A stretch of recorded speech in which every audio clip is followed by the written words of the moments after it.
Well, good evening, folks. Welcome to the pre-show. This is that 3 minutes of free nothing for nothing and nothing while I get set up. And it looks as though their soundboard is good. We got the stream ready to roll. And at 9:03 sharp, the stream lights up for the radio station. And then we'll be ready to go. So I hope you're all doing well out there. And we'll see you all as you start gathering in here in just a few seconds. So I see a couple of you coming in. Don't know who you are yet. But we have a little over 2 minutes and we go live. So this is just the I am my own warm-up show. So maybe we need to get somebody else to do warm-up in here. I think that'd be fun. Huh? So how is everything on in your neck of the woods? It's getting cold here now. Started off at 65 degrees today, just like yesterday, which is frankly this time of year is about 15 to 20 degrees higher than normal. And it was humid, but then by the afternoon, it got into the low 40s, and now it's going to be the low 30s. The high tomorrow, 30 degrees. Hey, Matt Finn, good to see you over there in the chat room. We got about 19 seconds, and we go live. Good evening, Paige. How you doing? Good to see you here. So we're going to go live on the radio station in 10 seconds, so I'm going dark.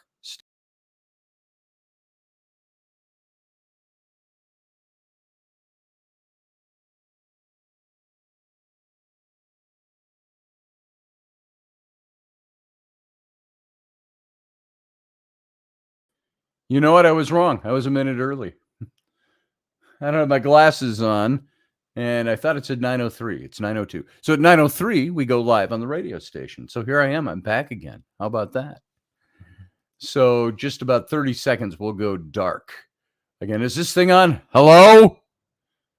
Tap, tap, tap. Hello? So, hey, Sarah Yusuf and Elderberry, good to see you. The high on Saturday is going to be 23. So, yeah, winter's coming. Larger clock. Yeah, I need to arrange that. Why get a larger clock when you can squint? Okay, I got 5 seconds. Stand by.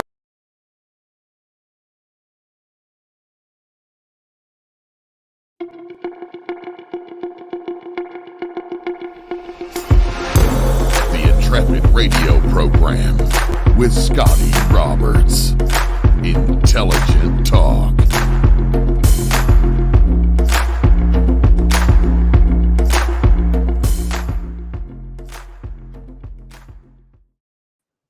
Hey there, hi there, ho there. You're as welcome as can be. So started the Mickey Mouse Club many years ago, almost a century ago. Well, half a century ago, more than half a century ago.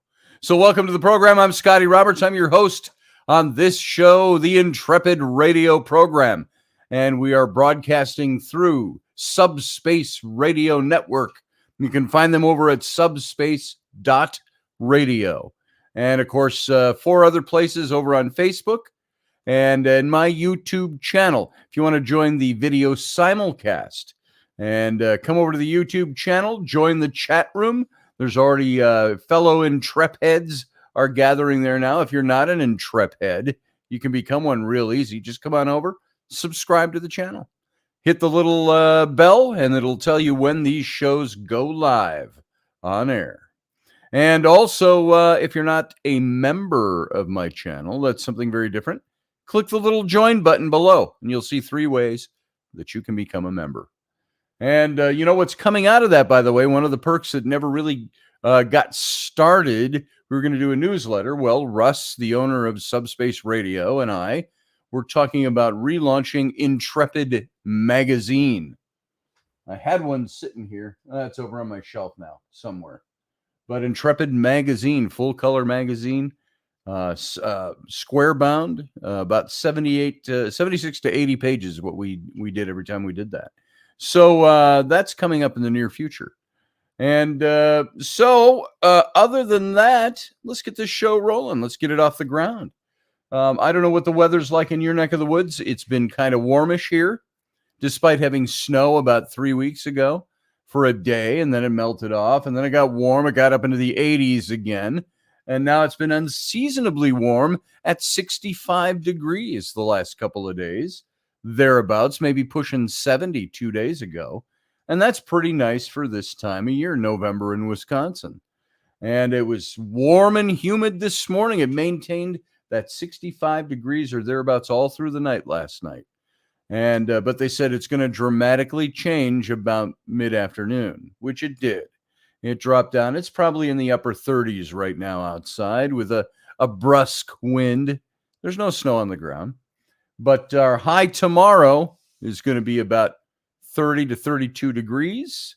And the high on Saturday, tomorrow, day after tomorrow, is going to be 23. So that's the projected high temperature with winds. So it's going to feel like probably 0, something like that. So I'm pretty sure we'll get some snow sometime pretty soon here, and it's going to stick. So welcome to everybody, those I haven't had a chance to say hi to, like I did over in the pre-show. Michelle Canham-Free, good to see you. And Paige already said hi to you, but I'm saying hi to you again. And there's Etienne Remy over in France. Good to see you, brother. And Sarah Yusuf and Susie Q came into the room. Chuck Henriksen is here. Good to see you, brother. He said it was cold for deer hunting opener up north last weekend. I'll bet. How far up north did you go? Just curious. Those of you who don't know Minnesota, Chuck, that's probably more for my benefit. I'm just curious to know where. You probably told me when we were out at the festival grounds a couple of weeks ago. But hey, Matthew Sainsbury, welcome from Barbados. How are you faring, Hurricane Nicole, blowing in over there? Has it hit you? Has it gone over you already? Hope you're also. Oh, you're saying right there, go out and be safe, you said. Hi, Paige, again. So let's do a little exercise that I haven't done on the show in a while. Remember these? I had these little Spark Courage 50 Ways to Be Bold. And it's shaped like a little matchbook and wooden matchbook. And you open it up and it's got all these fake matches in there that you can see. But on each one is printed a little message. And so I like to dig in these and just pull one out impromptu and let's see what we get. So if I just dig around, I can't shuffle them or anything. I'm going to dig around and pull the first one that comes out. And let's see what it says. Practice powerful body language. Shoulders back, chin up, body open. That's what it says. Now, that's not necessarily something you can see right there. Practice powerful body language. Shoulders back, chin up, body open. Now, you know, that's something, and that's a confidence builder. It's something I noticed about myself a very long time ago, decades ago, was I would do a lot of slumping my shoulders when I talk or when I sit, and I'm guilty of it on the show. I can sit like this many times in the captain's cabin and just talk away that way. So I started a long time ago getting into the habit of exuding confidence with my body language. And what I mean by that, it's like, if you love my body and you think I'm sexy, come on, baby, let me know. That's what I sing to Rainey. But that's not what I'm talking about. Confidence. And I tell my own son, I see my 13-year-old son, and he walks an awful lot with his shoulders slumped, and he has his hands like this a lot in front. And he's turned 13. He's getting better at it. Yeah, work it, baby. More skin. Hey, David Castle, good to see you over there in the chat room. So what I got in the habit of doing just in daily life, I didn't want to be humped over, so I started rolling my shoulders back, and I would raise my head up a little bit. Just, and, not puffing your chest out like, hey, the Hulk. But rolling the shoulder. This versus this seemed to be a body language that exuded confidence. And some people thought I was intimidating. I wasn't going for intimidating, just because I'm not tall, but I've always been 6 foot. Now I'm a little less than 6 foot, so that has made me. I've been shrinking over the last 10 years. I'll be 4'9" by the time I die, but so I just roll the shoulders back and I extend myself as tall as I can be, just for the purpose of good posture, good open communication. You can come to me, you can talk to me. I'm open and I'm confident, and so that's what this little matchstick was all about. Get your chin up, chin up. Where do you think that term came from? Chin up now, chin up. Don't despair, chin up. That was all for exuding and building your own confidence. Chin up, rather than down and looking down. And we've got a society that does an awful lot like of this nowadays. They look at their phones and they're always down like this. So I try to, when I have to read my phone out in public, I'll look at it and I'll hold it up. The only reason I do that, whoo, that came on very quick and I didn't have a chance to push any buttons or avoid it. So gesundheit to me. So the reason I do that is just to try to build my own self-confidence, my own boldness. So do you do that? There's a little encouragement for you. Do you go out and when you're out in public, you hide yourself? Do you? This is who I am. Here I am. I'm bold. I'm confident. And I'm approachable. Open body language. That's what I do. I've got Truthfinder in UK that's wanting to call into the show. Truthfinder, I still don't know who you are. I hate to tell you that. I have no idea who you are. You first showed up when I was doing a show with Wendy Robertson this last Tuesday. And I don't want to reject you, but let me know who you are a little bit first, because we get an awful lot of spammy things that come in. And there you sit out there in the wings. If you're familiar with this show, Intrepid Radio, I don't take a lot of callers during the show unless the show is geared around taking calls. And then I'll let you come in. But for right now, go let my moderators, I was looking for mediators, kept coming to mind. My moderators over in the chat room, have a conversation with them. Check them out. Say something over in the chat room and introduce yourself and tell us what you're about. And maybe you can come on air and talk about whatever's on your mind, because you're calling in out of the blue. So I'm going to remove you from the studio for now, but you can go over there and say hello to everybody. That's a rule here, folks, and I hope you all know it. If I don't know you or know who you are, then I probably won't bring you into the show. So let's see. You taking calls on Friday? During the show? Yeah, tomorrow I'll be taking some calls. We'll be doing some paranormal stuff again tomorrow. Maybe even have a guest. I don't even want to announce it until I get it confirmed.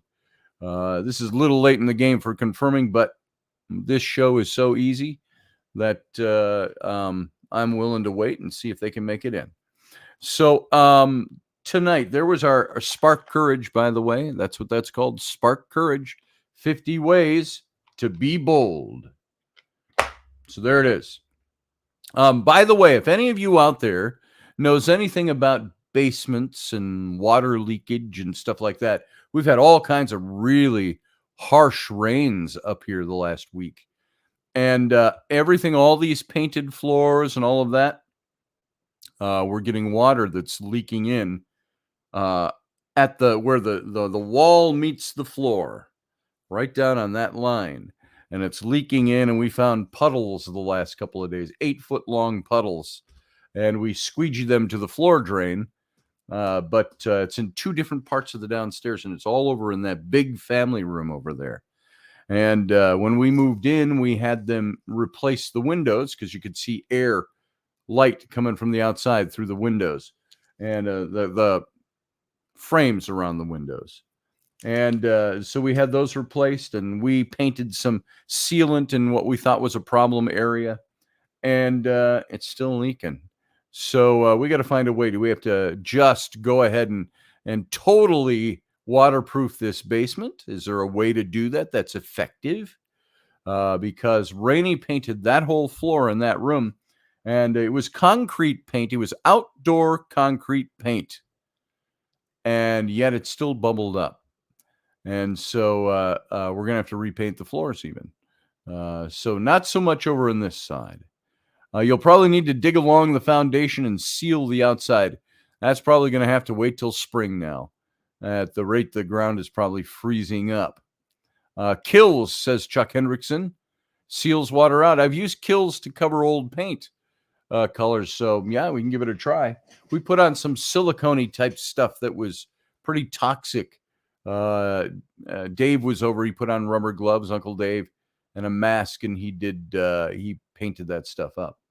So it's obviously not flawless. So let's see. Faceless Mao 5 said, "Hello, sir. I just came over to warn you not to let that truth finder up. He was a troll." I figured he was. I've seen him before, but I wasn't positive. I always like to give people the benefit of the doubt, but I don't just bring anybody cold into the show right on camera anymore either. So there it is. But thank you for that heads up. Do we know you? Have you visited the show before? Have you been here before? Welcome, if you haven't been. So Professor Bauer said, "I was cut off last night. Let me know if you need to fill airtime." You were cut off last night on my show? So, or somewhere else. Yeah, you were pretty rabid last night, but I didn't cut you off, brother. I like it when you're rabid. No, I'm new, said Faceless Mao 5. So, hey, welcome then, Faceless. Good to have you here. Join the chat over there. And so I'm going to make this announcement again. I made it last night. If you're a regular to this show, you probably heard it, but we're taking this show that we've done now for about 3.5 to 4 years. We've done every night of the week, Monday through Friday. And I'm moving that to 3 nights a week, at least for a while. We're going to go Monday, Wednesday, and Friday. And then on Tuesday, late afternoon, call it late afternoon drive time, Wendy Robertson and I will be doing Roberts and Robertson. And that'll be our show on Tuesdays. So the only day I won't be doing shows are Thursdays, well, Tuesday night, Thursdays, and Saturdays. We'll still do the Sunday morning show. And that's all in an effort just to say my real job sometimes needs more attention than I give it. And that's, of course, as most of you know, I'm a freelance artist, illustrator, designer. I've been doing that for 40 years plus in advertising. And I started after 9/11. I started freelancing because our company shut down. And I've been doing that ever since. So that needs a little more attention, a little more of my time. Rainey's a little concerned for the number of hours I put into radio. And so I said, I'll just cut back a couple of days. So Monday, Wednesday, Friday, from here on out, till I announce differently. Hey, Doug Stack, Grumpy Stack, Scottius McRobertus is. Good to see you, brother. Glad you're here. So if you go find somebody else to listen to on Tuesday night and Thursday night, while I'm not doing those shows those nights anymore, don't go away forever. Just Tuesday night and Thursday night. So Steve Clark, good to see you as well, and everybody that's coming in. Now today, I wanted to do. Somebody asked me earlier today, "What's your topic today going to be?" And I said, I have no idea. Oh, I think it was Kenny Ballos. Ken Ballos asked me, "What's your topic going to be today?" And I said, he asked me that about 8:30 this morning. And I said, I have no idea. And I haven't been able to put much brain power into it today. Hey, Pearl Jones, Delaney. She says, high vibes and cosmic hugs to everyone. Hey, there you go. Professor Bauer can take Thursday nights. How about that? Why don't you come on over? Take Thursday night. with the Nexus. And I've got a great radio station for you to broadcast out of. And that would be subspace.radio. I'll talk to Russ about it. I can't remember if I talked to you about it already or talked to Russ about it already. Whichever. We should get you rolling over here. That'll be Thursday nights at 9 p.m. Professor Bauer and the Nexus. Wait. Hold it. The Nexus. There. I'm like Jimi Hendrix. It's just good use of feedback for my God voice. And so tonight I didn't have a topic per se, but there were a couple of things that I was thinking about that I wanted to try to cover. And one of them had to do with we were talking about the non-red wave of Tuesday. I happen to think there was a red wave there when you go down the scale. Maybe not all the most notable public faces happened, but you certainly had a huge shift and a huge sway on many different levels. And I was looking at a couple of different things about that and things that happen in these kinds of elections, the kinds of rhetoric that get thrown around. And I hope that you are in the habit, and if not having been in the habit in the past, at least developing the habit of being able to think for yourself. Meaning, don't always listen to what the media says. I get a lot of information from the media that's good media, that's good information. I also get a lot of information from the media that's bad information. And so, not like naughty bad, just bad in that it's just not true, or it's fake, or it's very leading. And so, Sarah says, right now, politics is full of emotional extremism. Ain't that the truth? Oh, by the way, Pearl Jones says Jimi Hendrix and Bruce Lee are 11/27 Sagittarius. Hey, I'm an 11/23 Sagittarius, so we're only a couple of days off. How about that? So I started looking up some things and reading a couple of articles. I was looking at the grassroots parental rights groups that have achieved school board victories across the country since Tuesday night. I'm looking at, I started looking at historically Black Mississippi churches that were set aflame on Election Day. And the Democrat candidates called it terrorism to suppress our right to vote, from obviously the Republicans, which he then equates to white supremacists. And so I started looking into this a little bit, and a couple of things came up. So let's take a look at this. First of all, I want to hit kind of a positive thing about the election. And this is this whole grassroots parental right groups achieve school board victories across the country. And I've got an article up in front of me. It's from The Blaze, which some people would say, well, that's certainly not unbiased. No, it's not. They're right-leaning. But you listen to this article and you tell me if you find fakery in it. In Tuesday's midterm elections, grassroots parental rights, these organizations, they successfully secured key victories in school board races all across the country. And now when you think about that, maybe we didn't get as many votes for the red side, the red wave that we would have liked in the House and the Senate. But you've got all these, I don't want to use the term trickle down, but all these down the scale, all these different political organizations, political positions. All of these were very successful all across the country. And one of them was the grassroots parental rights organizations. Moms for Liberty. They're a group that's fighting to preserve parental rights in the public education system. And the 1776 Project, PAC. It's a political organization fighting against critical race theory in classrooms, supported school board candidates in several races. Both of these organizations, Moms for Liberty and the 1776 Project. And isn't that a what was the project that was saying that that was promoted by the New York Times? It was the 1499 project or something like that, whatever the year was. It was an effort to fight against the critical race theory that's being taught in classrooms in public schools. And why is it? Let me ask you, where did the idea come about that parents shouldn't have a right to speak to their school boards and expect that the school boards do what the majority of parents want them to do? Since when should parents of kids attending public school have to fight for their right to speak about what's being taught to their kids? Since when did the government take that over? Well, we can date all of that, but since when was it the government's job to teach our children and we don't have a say in what's getting taught?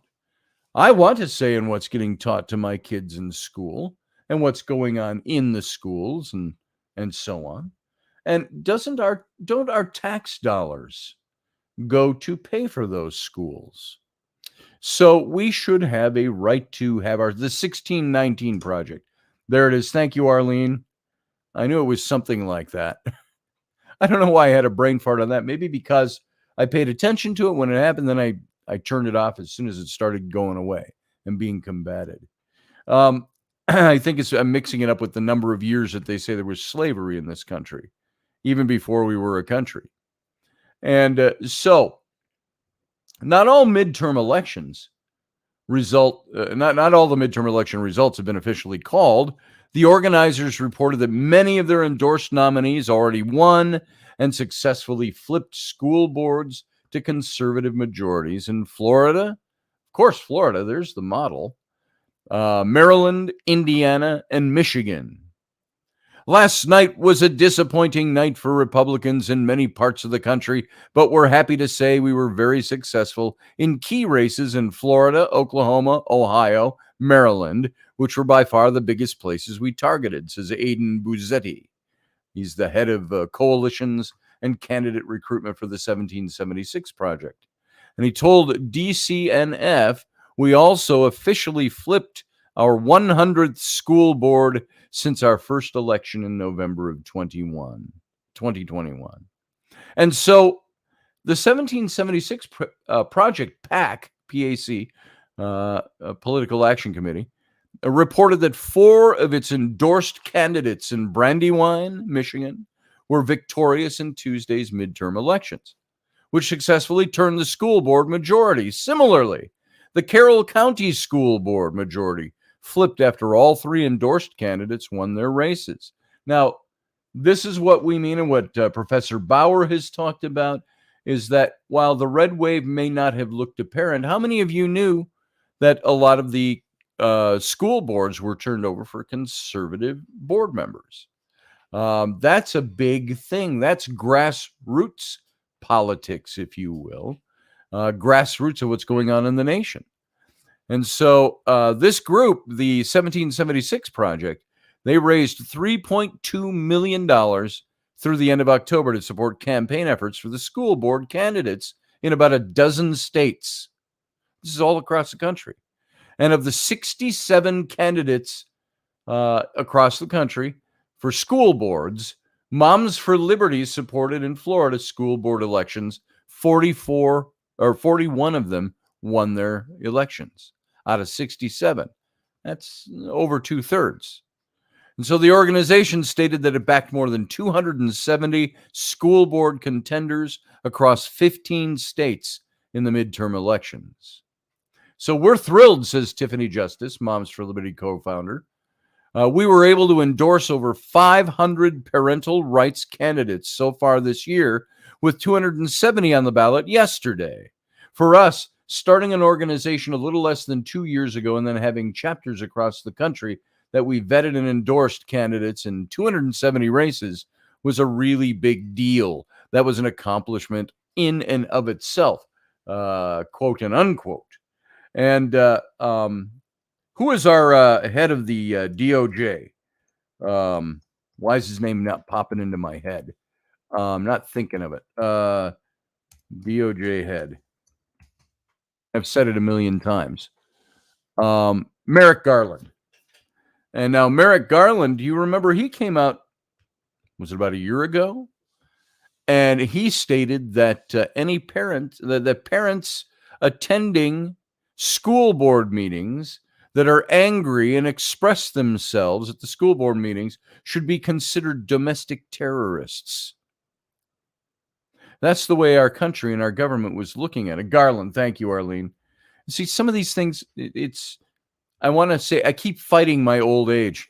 I keep saying it's not my old age. It's my scattered mind. I've got too many things going on in my brain.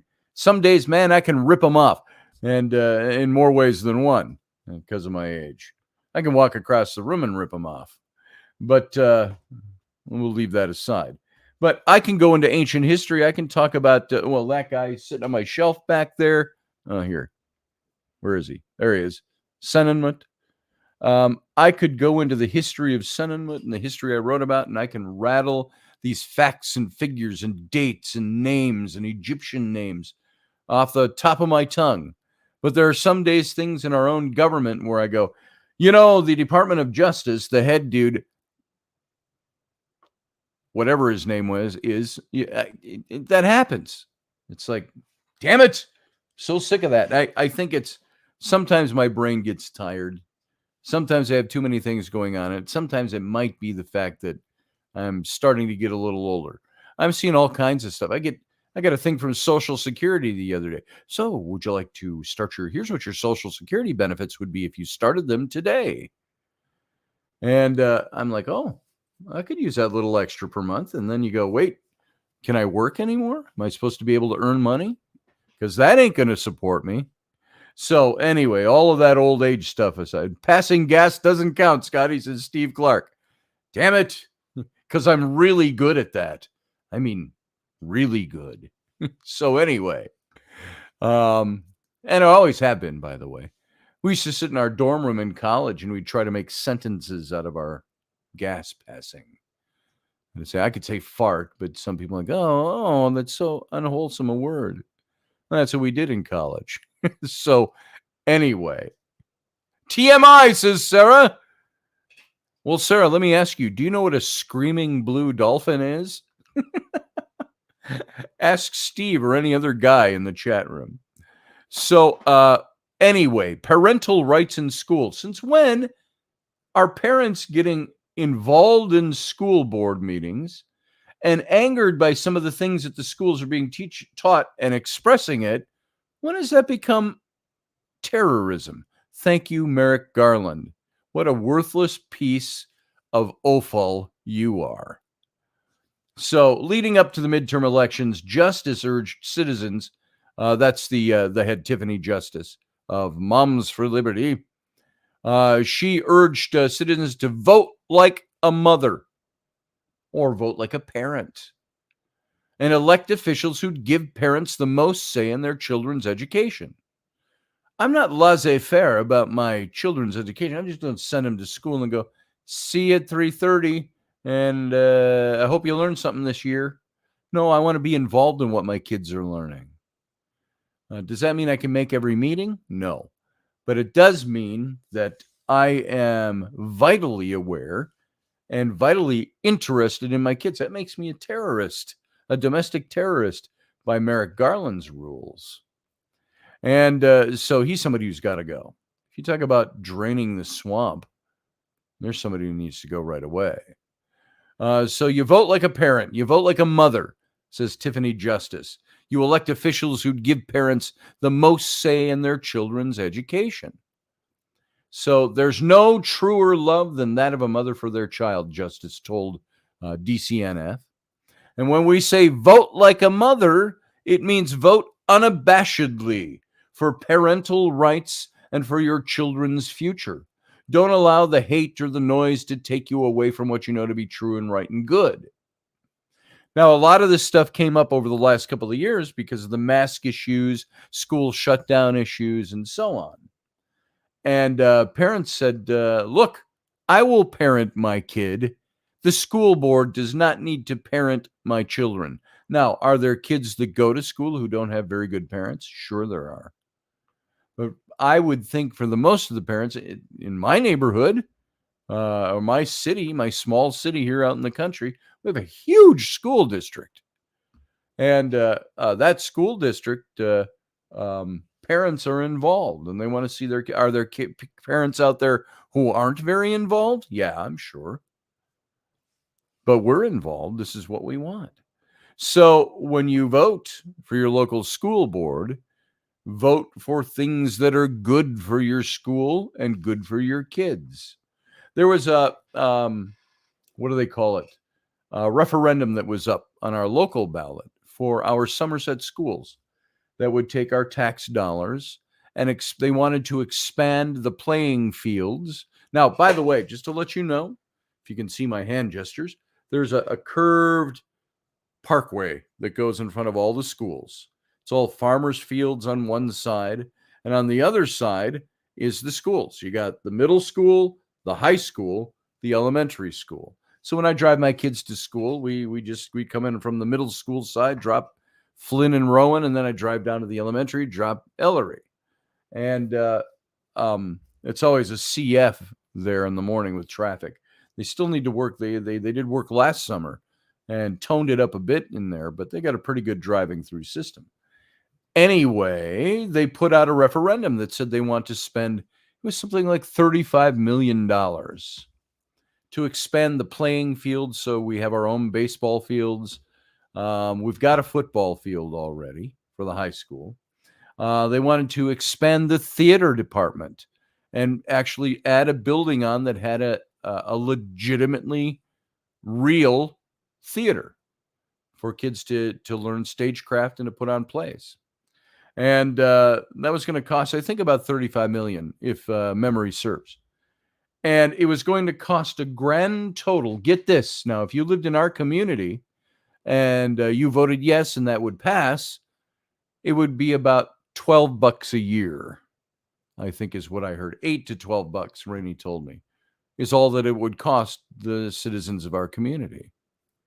Now, there were some people you drive around the neighborhoods and you see vote yes signs, the little red signs, and then you see black ones, vote no. And I'm thinking, I said to Rainey, we drove by a few of those, and I said, who are these people that don't want to expand their school? That is a good use of tax dollars to expand the schools for the kids. And I said, who doesn't want to do that? And it's usually probably people that don't have kids in school.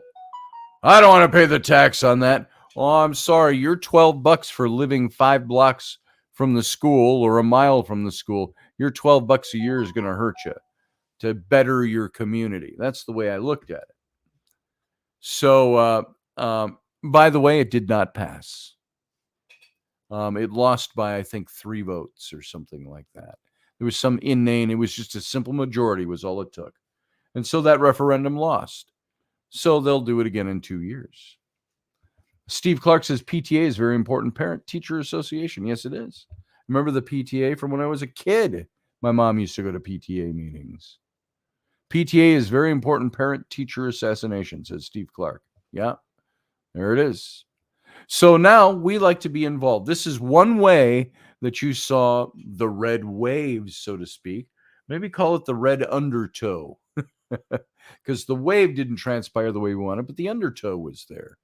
And you see a lot of school districts winning more conservative rights for parents in the school districts. And I think that that's a good thing. Another thing I saw was I mentioned this as I was opening the show tonight, some of these articles I was looking at, but there was historically black Mississippi churches were set aflame on Election Day. And the Democrat candidate calls it terrorism in Mississippi to suppress our right to vote. And then the suspect was arrested. You can already tell where this is leading, this story. So there were 2 historically black churches in Jackson, Mississippi, and they were deliberately set on fire early on Tuesday morning, Election Day. And that's what authorities told the USA Today. And there were 5 additional suspected arson cases in the city. And all 7 occurred in the area of Jackson State University, a historically black public university. So We will not allow domestic terrorists to suppress our right to vote. So said Mississippi Democrat congressional candidate Shuwaski Young. Shuwaski, I think is the way it's pronounced. Shuwaski. Shuwaski Young said, we will not allow domestic terrorists to suppress our right to vote. And he released a statement early on Tuesday morning calling the fires acts of terrorism, which I believe they were. Arson is terroristic in nature. And he said, my statement on the church burning in Jackson, Mississippi, go vote, Mississippi, just go vote. And this morning, several churches were burned in Jackson, Mississippi on Election Day. This is all his Twitter post. These cowardly actions invoke historical acts of terrorism when people are fighting for their right to vote and live peacefully as Americans and Mississippians. We will not be deterred and we will not be intimidated. We will not allow domestic terrorists to suppress our right to vote. That was Shuwaski Young for Congress. That was his Twitter. And then he says, I ask all Mississippians, do not allow domestic terrorists to suppress our right to vote. I ask all Mississippians to go vote, regardless of this decades-old intimidation tactic. We're talking Mississippi here, folks. To suppress our votes today. Just go vote, he says. Now, the suspect was arrested. Suspect Delvin McLaurin was arrested on Tuesday. The Hinds County Sheriff's Office said deputies arrested McLaurin in the evening after a tip from citizens in Terry near the Hinscopia County line. And authorities said McLaurin will be transferred to the Jackson Police Department for further questioning. And there's a picture of him. He's a young, good-looking black man. Looks college age. Well-groomed. And so a Jackson Police Department spokesman said, McLaurin is being charged with felony malicious mischief. USA Today reported that. And adding that the FBI is questioning him and McLaurin may face additional charges. Now, officials began receiving calls about several fires starting around 2:45 a.m. on voting day.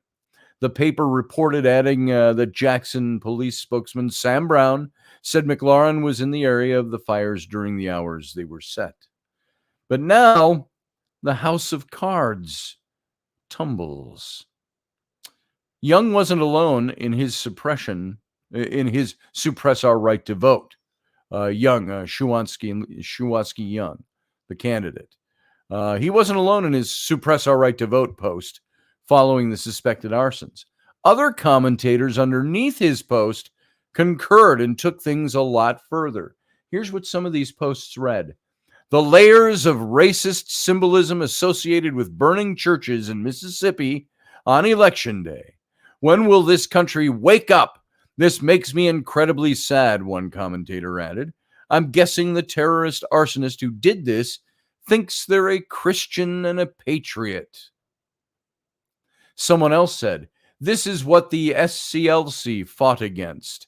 The same white-hooded cowards are a product of 45's, Donald Trump's, GOP. The most racist, corrupt, treasonous administration in the White House. Anti-Semitism, racism is their platform. Another user said, this act today says it all. So he's saying the Trump GOPers are the ones that set the fires. Someone else said, this is beyond hideous. The hypocrisy is off the charts too. Another commentator said, the burning was probably carried out by people who profess to be Christians. There you go. And there's one more. Domestic white supremacist terrorists will not suppress Democratic voters from voting. And another commentator declared, but still, like air, we rise. So these were some of the things that were out there. Somebody else put up in their post some photographs of a rally of white supremacists, neo-Nazis. They're all wearing black T-shirts and black sweatshirts, and they all got the swastika red armband on, and they're all doing the Sig Heil thing. And that as a response to Shuwaski Young's statements, this guy posted those pictures and said, "Yeah, mystery, huh?" So everything started to be directed toward the GOP, Trumpers, MAGA people, and the rights. Now, one commentator couldn't help pushing back against Young in light of McLaurin's arrest. And he said this. He said, just one sentence, and this is an excerpt of what he said. He said, "Except the suspect is a black man. You can stop the racial narrative now." So, incidentally, Young lost his congressional bid to incumbent Republican Michael Guest. So there you go.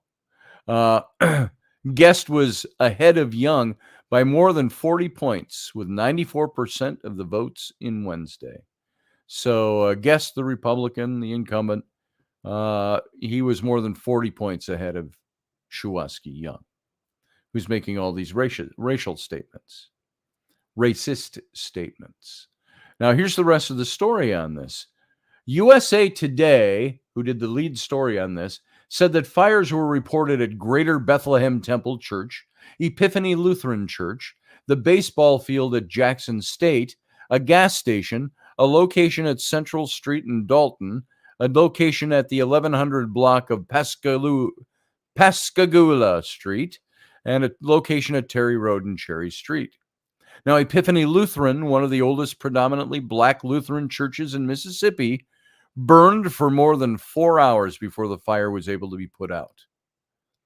Lloyd Caston, 73 years old, an elder at Epiphany, was awakened around 4 a.m. by a call from a family member who lives in the neighborhood where the church is located. Caston then headed to the church around 4:30 a.m. to find the building fully inflamed.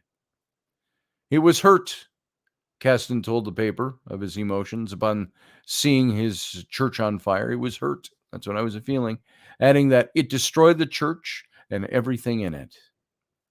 Epiphany is 85 years old, the church, and adding that renovations to the building's interior were completed just this last March. So fire also damaged Greater Bethlehem Temple Church, the paper said.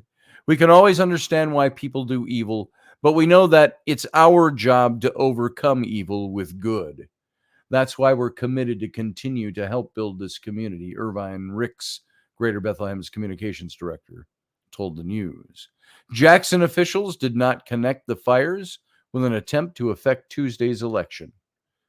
And that's what was reported on that story. Yet, the candidate who lost 40 points behind, this Shuwaski Young for Congress, was blaming it all on white supremacy, Trump and his followers, Trumpers, MAGA people, and the GOP. When it was none of those things at all, it was a young black man.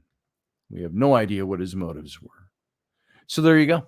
There's that story. I saw that today, and I thought, this is the kind of politics that are being played out there.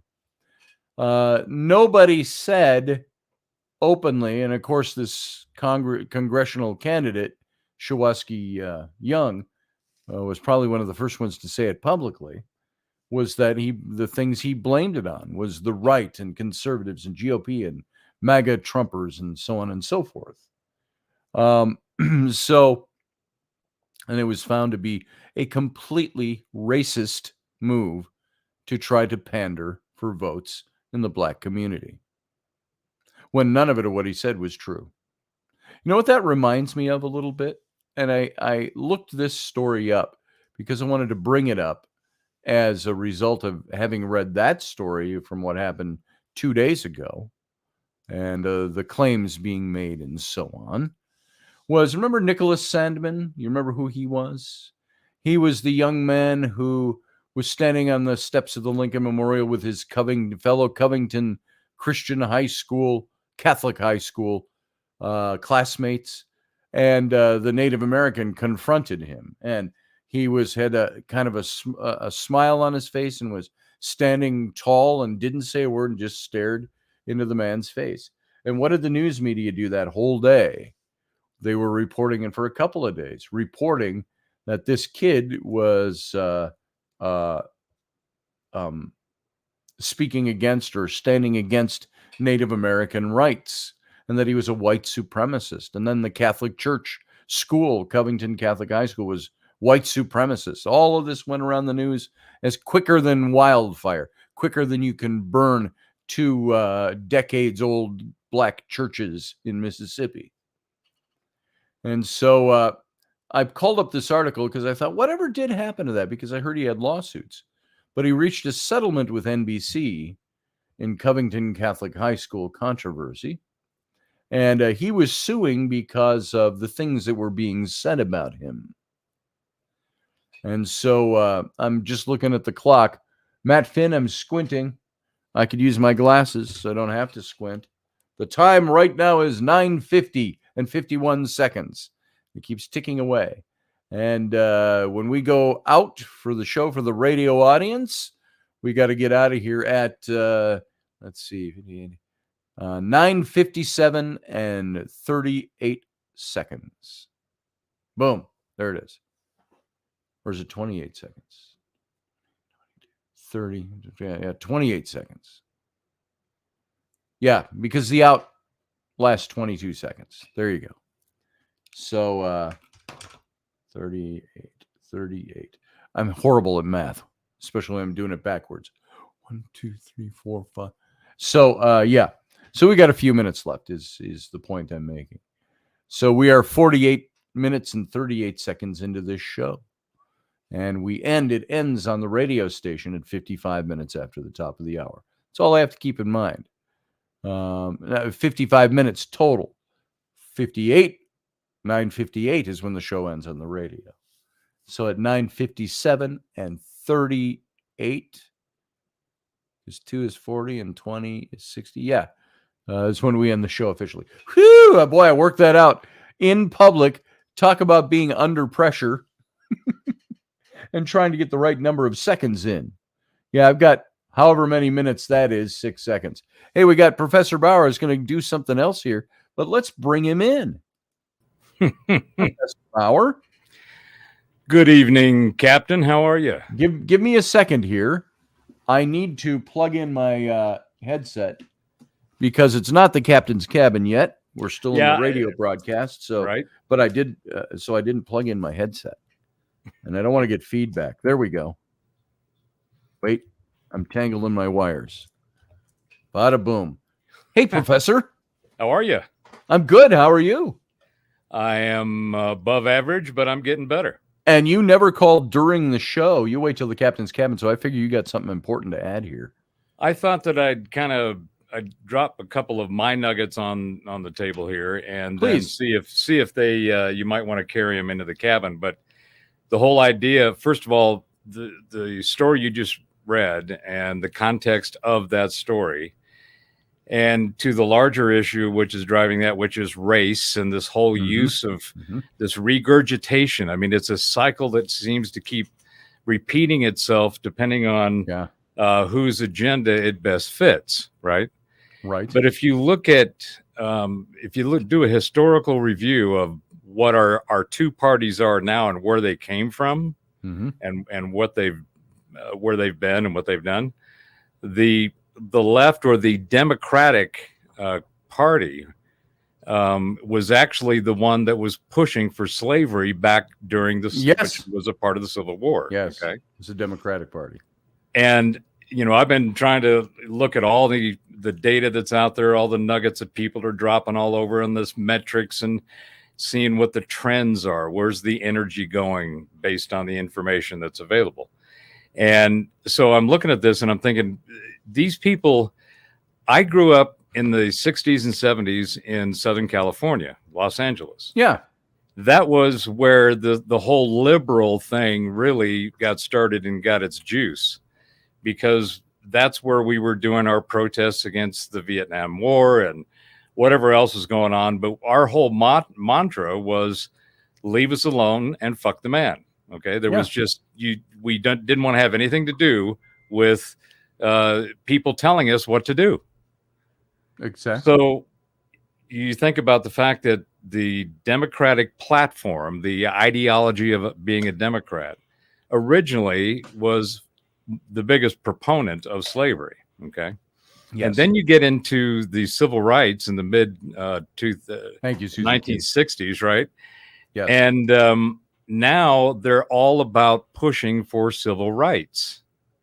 Yes. Okay. And that's where all, Johnson and that whole admin and crew created a lot of the welfare stuff that we have now on steroids that FDR started with.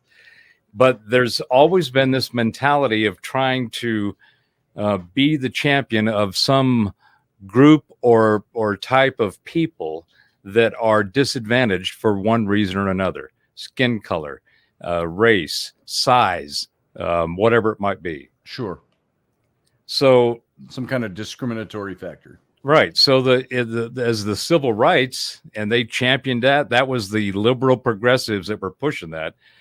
Conservatives were just like, okay, we need to get this done, and you guys are making a bunch of noise. And so they basically kind of went with it, not because they were championing it, but because they thought, well, this needs to be done most likely, and we don't really like the way they've gone about pushing it, but we'll go with them. Sure. Then you get into the where we are now. So, well, go up to the 1990s. In the 90s, that was when I was doing my tech career, the liberal progressive side, and most of actually the businesses and the industries through after World War II up through now were mostly conservative run, because the conservative ideology or mentality is to do systems and processes to get to where you go. That's why they were historically great at business. Now, by the way, we got less than a minute left and we leave the radio audience behind. Awesome. So we'll keep you over for the captain's cabin. So the 90s, then you had all of this transition of that. It went to entrepreneurs who were more liberally minded. Okay. Yes. And now fast forward up to where we are. That ideology has morphed at least 3 or 4 times in the last 150 plus years that it's been around. It has changed drastically. The liberal ideology I grew up with is completely 180 degrees today from what we were. It is. Now, hang on to that thought. Folks, we're going to, over on the radio audience, we're going to get out of here and we're going to start the Captain's Cabin, the after show over on the YouTube channel. So, guys, live long and prosper. Join us every weeknight at 9 p.m. Central Standard Time, 10 p.m. Eastern. The Intrepid radio program, a Scotty Roberts Productions broadcast.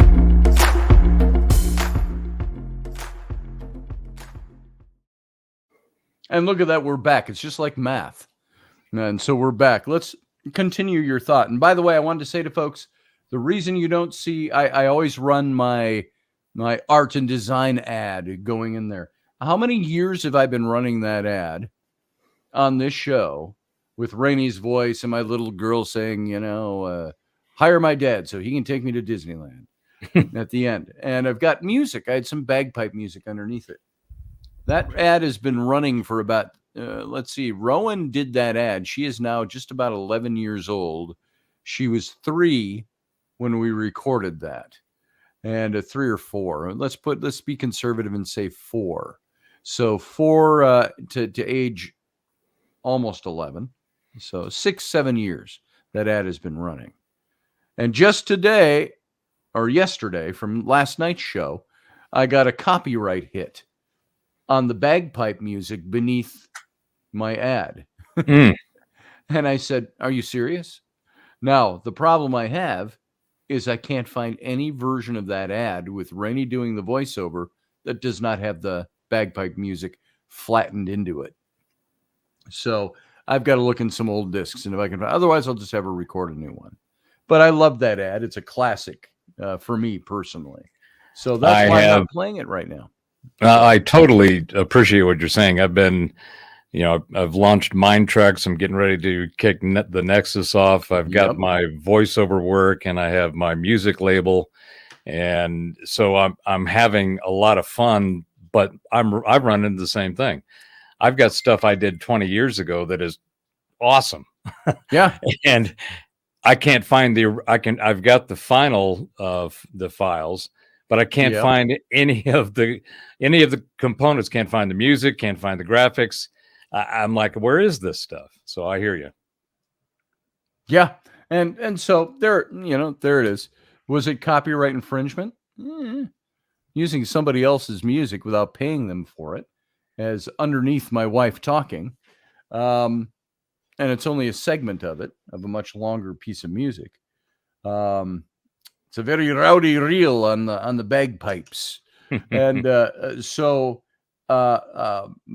but do I dare tell, I don't want to write YouTube and say, why are you hitting me with that now? I've used that ad for 6 years. They're going to demonetize my whole platform or something, because I've had an ad in almost every show I've done that has bagpipe music in it. So. Well, the thing is, and it was a real funny experience for me when I was launching Mind Tracks. That's about meditation and music and quotes and contemplation. So it's about trying to balance your mind and your body. And so it's a chill channel. Well, part of what I've done is made some guided meditations. And back in 2005 or 6, I was working with a friend of mine who was an author. She ended up on Shark Tank, but her whole thing was she had written books about how to help children. In fact, it was called Stress-Free Kids. So I convinced her to do all of her books as audiobooks. And so I produced them. We had some different voices, different people that came in on. There was 6 CDs we did. And so they covered kids to adults. Well, I did the voiceover on the adult meditation. And in fact, I've had it up as a part of my samples for my voiceover work. So that's been 17 years ago. So I'm going through and I'm creating all these new pieces, and I'm looking for music, because I've got this huge library of stuff that I've produced, and it just all kinds that fit perfectly with Mind Tracks. So I find the track that I did on her CD that's been up on Amazon since then. And so I did the voice, I wrote the music, and I produced it. So I gave her a royalty-free, non-exclusive right to the music and to what I produced. So that meant that I still owned it, and she could use it at will, and she didn't have to worry about paying me for anything. So I decided, I thought, God, that was some great music. I'm going to go ahead and use it on my breathing, guided breathing. Yeah. And I put it on. And then I uploaded it to my channel, and it went through the whole copyright check. And it's always on the sound, on music. They don't do anything with imagery or, other video or audio that is not music. Right. So I uploaded it, and the next day I went to check and make sure it was up there. Was it getting any views? And it had a copyright strike. And I went, wait a minute, that's my music. I wrote that. Yeah. How can I have? It's how my can there music, dude? How can there be a copyright strike on my music? So what it was we had registered back then. CD Baby was the upcoming distributor of music, and so we had created accounts and we had put the music up there. Well, I just got it up and got it set up for her. I didn't do anything on the copyright or licensing information. She apparently did, and there's the copyright strike. Lori Light. Nice. Indigo Dreams, which was the name of the CD, and you have an option to dispute it. So I disputed it, and I said, "This is the deal. I wrote this. This is mine. She's got a non-exclusive, royalty-free license for it from me, and you need to take this strike off because this is my music." Yeah. And they did. It took the whole process of discovering it and then getting it resolved took about 3 or 4 days. But it was quite the interesting experience. What is the big concern with these tech social media companies like YouTube and Facebook and Facebook? On every single video I put up on Facebook, they say there's a little thing that nobody else can see. Only you can see this. That says we cannot play your video in certain countries due to copyright limitations of Meta or Facebook. I don't remember which one they use. And I thought, well, every piece of music I use, well, now except for the one that was in the background of my advertisement for 7 years, which I never even thought of, but every piece of music I use is music that I bought licenses for. And I said, so why are you concerned about what you have to pay for music? It's my license. I bought the license. So, and of course, it's automated. You can't really talk to anybody. And it's like all the music I've been playing on here is different variations of all the music that I purchased with a license. And it's not an expensive license, just a free download of, the kind of sites, like Yeah, I Epidemic mean, you Sound can and get places like copyright that. free, royalty free Yeah. And you pay content. $5 a month to Yeah, be part of their service. and And you it's can all download over anything the you want. place. There's all kinds of different services that have popped up, and I mean, the availability of content right now is just nuts. But it's nothing like we're about to see. Oh, So that whole content thing, when you were talking about getting your strike on, I was right. like, I just went through that with my own music, and I said, how does that work? Oh, I can see how that happened, because the Intuitive Sound catalog, I haven't done shit with for, I don't know, 10 plus years. I've just got the website. I've let it sit there. Yeah. Haven't added any new artists. I have put up some new stuff, some radio shows I've done, and some other music that I found in the archives on stacks of discs going, oh, I totally forgot about that piece. Yeah. So it's been an awesome exercise in that regard. And I'm looking to be, because that's the thing. If you're going to try to get any kind of monetization, especially in this climate and this market, you have to either have a license or you are the copyright owner. Mm-hmm. And that is one of the most important things if anybody's going to try to make money online. And I'm exploring this to see what this algorithm stuff is, and can I create content that I can actually leverage that system, because there's a lot of people with, marginal at best content that are making bank. Yeah. 10 plus grand a month. Yep. And I'm looking at some of this content. I'm thinking, really? So it's a really, really interesting time, because that whole model is the whole remote thing, working from home, being a content creator, doing digital, turning whatever you do into digital content. I mean, all of my stuff is, for the most part, it's sound. It's my music and my voice. So it's like, okay, well, it doesn't get any more original than that. So I know that I'm not going to have to worry about any kind of copyright stuff. But I also am writing new music that I'm just putting out there for free, as a part of the whole Mind Treks experience. Each of the meditations has a sound bed to it, and I'm experimenting with different frequencies in the sound beds for the content that you're listening to. So whether you're doing a breath exercise, or a body exercise, or a mind exercise, there's a sound bed with it to help you just kind of, you lean into those frequencies and you go down that path. So anyway, it's extremely exciting. I've just gotten started. I'm poking around in all this stuff, and I'm going, God, look at all this stuff. I still have yet to get over there and really pay attention to what you're doing. I gave it a really cursory glance when I first heard about it, a week ago, 10 days ago, something like that. Yeah, I'm extremely interested in your critique of my graphics stuff, because I did all that shit myself too. All right. I'm sitting there going, the only thing I did is I had the logo made, and I had this idea with this font, and because I got this freelance community that I've been in with for the last 5 or 6 years, I knew this guy that was a graphics guy, and I said, hey, can you create a compass thing and put it in between these two words for me? He's like, sure. It cost me $60. And I was like, it was done in a day. And I went, okay, I can do that all day long. I'd have charged you 10 times as much. Well, I know. And you weren't available anyway. You wouldn't answer your damn phone. So I said, okay, I got to get this done. You tried to call me? Yeah. I've sent you texts and called, and you have stuff disappears, either whether it's on your phone or it's your phone itself. Wow. Well, okay. I'm okay with that.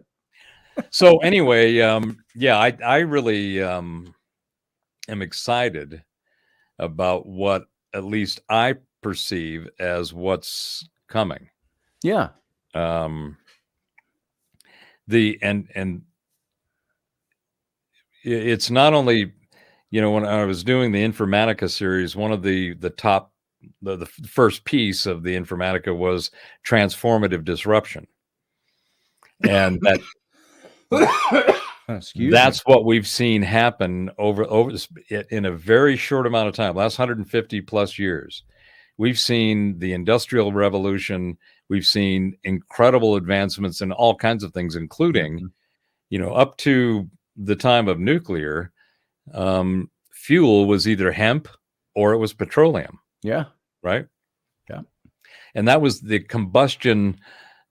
combustible nature of it, and the way that we use it is what gave us our engines and everything, and fuels things. So then all of a sudden we come up with nuclear, completely different idea of energy that just changed everything, and from a power perspective, because it was a totally different paradigm to what was in place. Well, we saw the same kind of thing as far as, basically the transformation and merging of knowledge in the form of libraries and technology in the form of broadcast content, digital content, eventually transitioning into the internet. So that was a huge. I lived through that. You did too, and what before computers and before cell phones. I mean, you remember the phones used to be on the wall. Yeah, on the wall. Right? And you had that long extension cord. Yep. And nobody knew who was calling, and everybody raced to the phone. I know. Nobody knew who was actually calling. Right. Then caller ID, that came out around what, 93? It was somewhere in the mid 90s. Yeah, I think. It on our phone company. Yeah. It's about 30 years ago. But you had star 69. If you missed the call, you could do star 69 and they would call back the last That number. was a big innovation. I remember. You look at that now, and that was a nothing thing by today's standards. But you go, wow, you got star 69? I sure do. Man, has that ever advanced technology? That must be alien back engineered technology. Star 69. Well, I think that, there's, in fact, Sarah was just asking in the chat about the issues around lost technology and technology, and yes, a la. Do you think we'll eventually regress back in terms of energy and technology, much like the alleged loss of Atlantis? I think what's actually happening is we have it's and been known about this for a while, but we've rediscovered the technology of the past. There are independent secret groups. In fact, Rogan had Graham Hancock and Randall Carlson on today. And one of the segments that's up, Joe keeps pushing Randall to dump this information that he's had for like 7 years. And Randall's like, I can talk about it, but it's a whole different show. It's going to be completely different. So Rogan pushes him into it. And he talks about these guys that he's been in contact with for the last 7 years. And for the last 15 plus, they've built a secret lab down in the Maldives. And that lab has been exploring Tesla, Schauberger, Walter Russell, Keeley, all of those, because they were all converging on the same concept of energy being from the ether. And for people who don't realize how not only important Tesla was from the standpoint of our system is built on what he came up with. Okay, we use everything is Tesla tech. He invented the X-rays. All of the electricity, AC, DC, came from Tesla. Well, one of the things that he did, and this is just an example of suppressed knowledge that has now been re-examined and with a vigor, is when he created Wardenclyffe over in the Northeast. JP Morgan was funding him to build this, and Tesla told Morgan that this was for wireless communications. He's going to be able to communicate across the Atlantic. Well, what Tesla was actually doing was creating not only that, but a free energy system based on frequency that was going to just transform everything. Okay. Mm-hmm. Well, when Morgan found out about that, he said, well, if you're going to put free energy out into the air and anybody can connect to it and do whatever they need to do with energy with it, he says, how can I can't put a meter on that. How does, and I can't make money off of that. So he ordered it shut down. Well, the technologies, this group that's down in the Maldives, they've got their patents, they've got their licenses, they've tested everything. And what's really cool, and I can't wait to see this, I think Stephen Greer is going to do a seminar, I think either this weekend or next, down in Phoenix, and he's going to be talking about some of the same stuff. He's got 4 different energy systems that he's going to talk about. But Randall Carlson was talking about these guys, and the whole really cool thing about it is that it's an energy generator with no moving parts. Yeah. Imagine that. Right. So, and it's what it is it's based on all of the elements. They went through and they figured out all the frequencies of all the elements. This ties right into my frequency physics theory. So they created this chart of all these frequencies of all the elements. And then they took sacred geometry that Randall is a god with, right? So they took his work and what he's been doing, and this is one of the reasons that he's been in contact with him, because they said, hey, you built the foundation, we're building the house. So they've come up with these geometric models that, because of their geometry, generate energy. They got the patents, they got the licenses, and apparently Mazda in Japan is dumping $25 million into doing prototypes because they think that they can replace the combustion engine and retrofit it with this technology. Now, that'd be interesting, wouldn't it? Would you have charging stations, or would your car it's self-charging right out of the air? No, that's the key, is that it fits the tabooed over unity or free energy concept of getting energy out of the ether. That's what Tesla was doing. That's what Schauberger was doing. That's what Wilhelm Reich was doing. I mean, there have been people who have either stumbled onto or purposely pursued this free energy technology, that it is just in the air. It's all around us. And it's been around for at least the last 100+ years that we know of, based on the documents.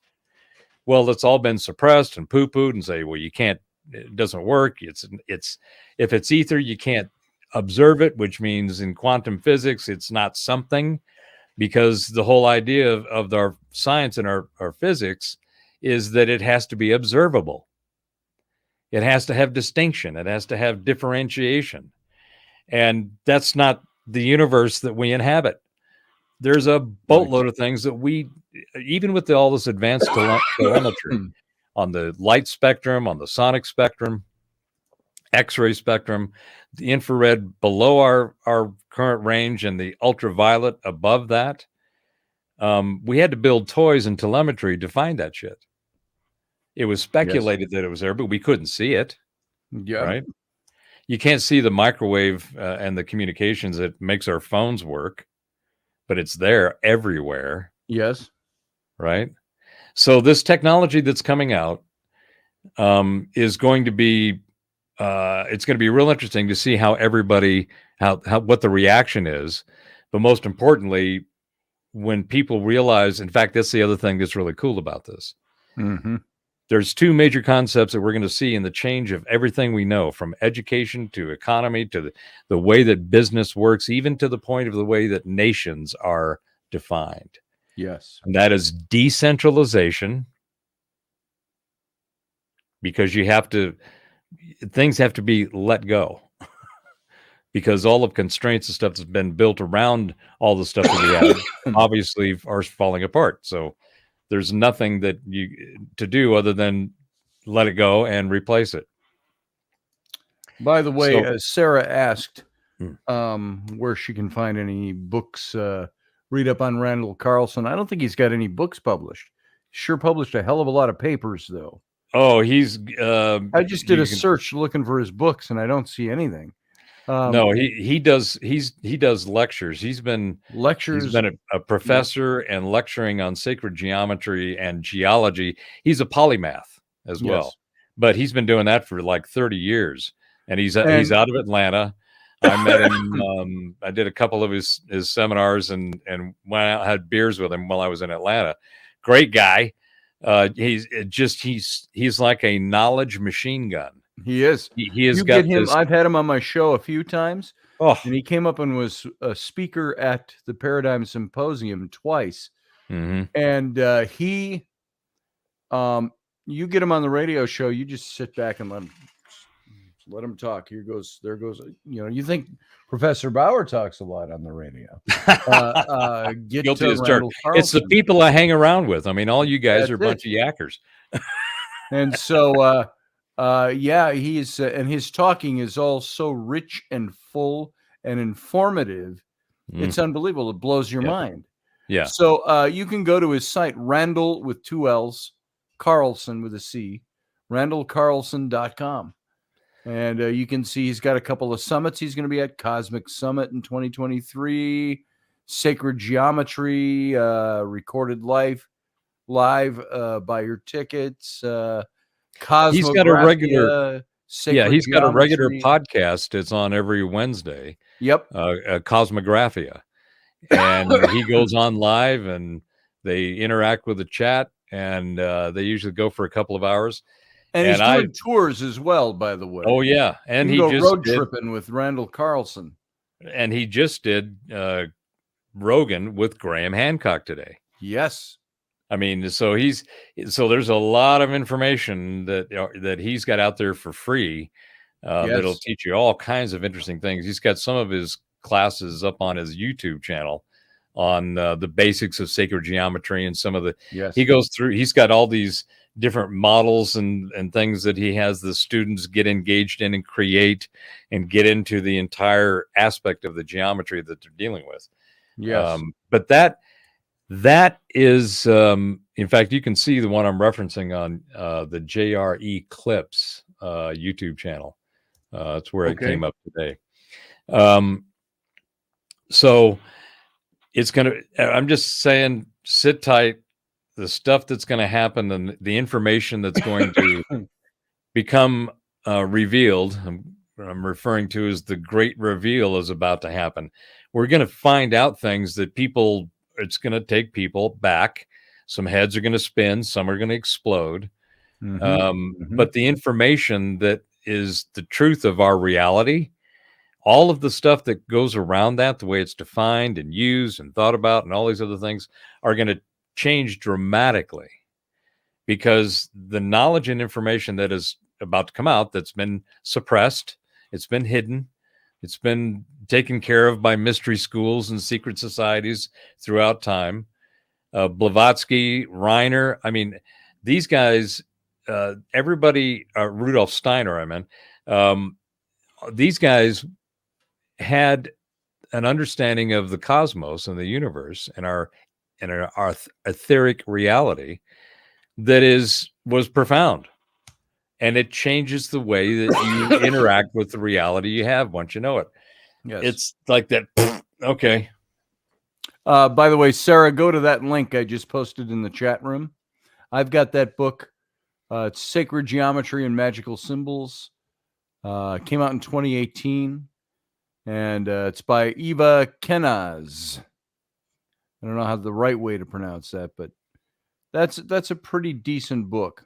And there's, of course, many others on the topic, but there's a nice one at that link. Oh, an error occurred. The Intrepid Radio. It didn't let me post the link. That's odd. Maybe it was just at Facebook. Oh, yeah, just at Facebook for some reason. Didn't let me post the link. I don't know why. So, anyway, there you go. So on the election thing, and let me yes, toss. I'll I put this was just going border to out look for there. a way to segue this back and tie this into the election talk we were doing. So I think that, as I've droned on about ad nauseum, the importance of language and the use of words is what you should get as good at as you should constantly study it. You're a student of language. In fact, it's interesting when you think of this is a great example, as a matter of fact, now that I think about it. So when you're a student of something here in the United States, what comes to mind? Basically getting on a bus, going, take your backpack, do your classes and your lessons and your homework, and that was your idea of school. I mean, in general, right? Mm-hmm. Well, Sarah's here. The word for you got your banner. Oh, that's the banner. Sorry about that. Sarah popped in. So hey, Sarah. Hey guys. How you doing? So it's been a long day. Let me just finish this thought, and then you guys can see what you think. Okay, go ahead. So, because otherwise, if I don't grab the squirrel, can I have more time? If I don't grab the squirrel, he'll get away from me and come back and run around again. That's right. That's right. So the idea of words is extremely important in how they're used. So let's shine the light of reason and examination on the word wave, and what has been used in the election and the expectation setting is known as the red wave. Okay. Mm-hmm. Well, a wave is what happens to everything, because if everything vibrates, then it waves. There's a wave to that vibration. So in the sense of wave, there's all kinds of different sizes of waves. Sure. And you can look at it from, like, for example, a tsunami is a huge rush of water that goes in and just inundates. It's not a continuous wave effect, right? It's not replenishing itself. So it's a different kind of wave. Then you have, little waves as you're going on a river or on a lake that come up to the shore. You get a little wave and there you go. So the folks that are trying to respin the red wave, I think, are missing the point using the word wave. Any one of those definitions could fit it fine. I think it was more of a red shift. So the entire momentum was from the red guys, right? As opposed to the blue guys. Wasn't as big. It didn't have the of wave. Course, though, in marketing and campaigning ahead of time, their total meaning was, red tsunami, red great flood of all time. Yeah. That's what they meant by it. Now they're going back and going, well, the red wave, let's explain that a little deeper. I'm like, whatever, guys, come on. Well, and people are, on the opposite side have latched onto that and mocked the hell out of it and memed it. It's like, okay, that's fine. That's you guys need more practice at that, because you're really not that good on average of being funny or doing memes or, producing anything for that matter. But my point is that really what we saw was an incoming and a change in direction of mood and energy that went in, and it went all over the place. You look at the map, just on the counties and the House races across the country, and what you see is some blue areas that look like either little lakes or some coastline. Outside of that, the entire country is red. And you go, well, that looks like a mood shift. It looks like there was a change in the energy of the way people thought, and they leaned to this direction. And all the different reasons and delineations of how they may have come to that leaning, or, what was pushing them. But there was a general mood shift. There was a red shift, and because it was people as a whole and a collective went, I think I'm going to go this way for a while. Yeah. That's my observation. There it is. What do you think of them wanting to, Sarah, you pitch in on this too.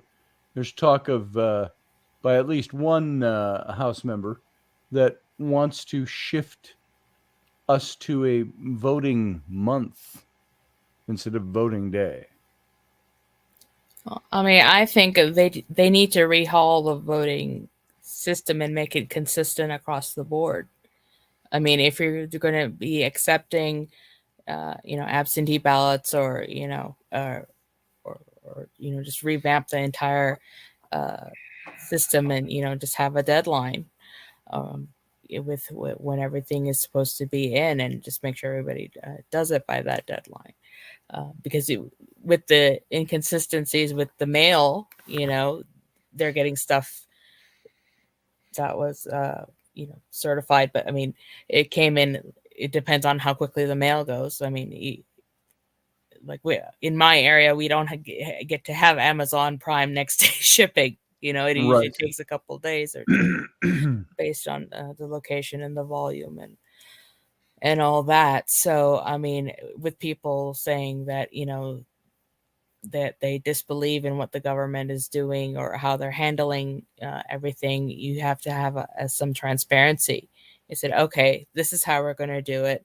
And then, just have anybody who wants to observe, or, sit there for hours and on end watching people count votes, or, do it by machine or whatever, that you have to have at least that basic level. I mean, to spoon feeding level of transparency. Otherwise, you're going to end up with conspiracy theories again. Well, Sarah, what do you think about the fact that the state of Florida, which is, I think that it's like 5 or 6, 7 million in total, had everything done, and the winner declared that night. And Arizona is, they're still counting. Is like 2 million people, right? And what do you think? What do you think about that? Well, I mean, that's dependent on, what the state. I mean, it's put in charge by the states, right? What the states are doing, different ideas. If Ron DeSantis has found, or whatever party or whoever's in charge of that in Florida is able to find a more efficient way, then, not only based on the locality and how efficient it would be, because you can't compare Florida with Arizona as far as what works in Florida will work in Arizona. I mean, you have to look at it, why though? Well, yeah, my question is, what are the variables that are so different that causes something that, at least on a top level, volume wise, size wise, and complexity wise, why was the state of Florida, with 3 times at least the population, as many people and more counties, able to do that the same day, whereas Arizona's, I saw somebody representing the I guess the county clerk, or whoever's responsible for the counting in Maricopa County, just a couple of hours ago, say we should have everything done by Monday. It's like, what? What is, I look at this and going on there to explain? Well, there might be different states that have different ways to do things. Here you go. Here is the California ballot. And you know what? The Arizona ballot could look just like that. And here's what you do. Shishink. There's the California ballot filled out.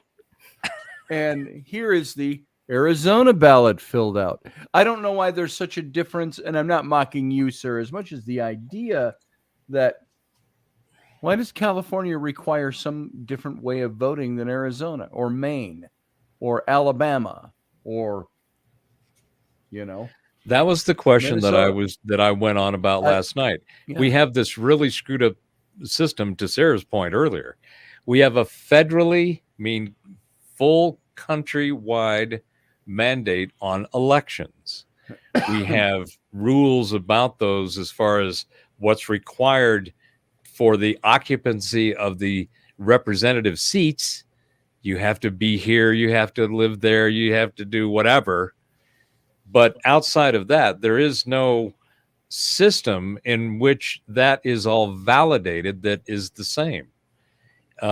So it seems odd to me. And so my struggle is, the 10th Amendment is the statehood. That's the independence of the states. Okay. Is it the 10th? Could be wrong. But anyway, there is, maybe it's the 6th, but there's an amendment that gives that sovereignty to each state. Each state says by that they agree to be a part of the republic. Okay. So that's what, and it's not easy, but there's a process with which to cede from said, and that's been talked about all kinds of times. But why? So I believe in the states' rights overrule the government rights. But on this election thing, if it's a government constitutionally mandated thing, why can't there be the same system? Pick up whatever the hell Florida is doing and deploy it in every state across the country. That's how the validation of the representation would occur. I kind of think, maybe it should be imposed. States, that election system is, whether you do it private or however, but it's the same in every state. So that this bullshit of not knowing where stuff is and finding stuff that all magically appears and then having to do all of these different manual systems in order to go through the tabulation process. It's like, what's going on here? I can do my bank. I can send money around the world on my phone. Yeah. How come I can't use my identification to vote and then have a record of it? Right? I don't understand that. If let's say we went to all electronic voting, everybody's going, well, that'd be a nightmare, and there's no way to. I got to tell you something. How many times does the bank get defrauded of its money because people are using telephones, their cell phones, to transfer money? Banks got fail-safe systems, redundancy systems. Yeah, so even so, they all get hacked. We always say, like they were talking about those Russian farms that were, trying to be interfering with the election. I think it was sometime last week when a Russian oligarch confirmed that, he was trying to mess with the last election or whatever, whether he was caught or not. I mean, even with a completely digitized system, which would be efficient, there's always going to be people saying, "Oh, this got hacked," or the numbers are wrong, or there's an error. Is there really a fail-safe system that can be incorporated? Yes, and that's blockchain.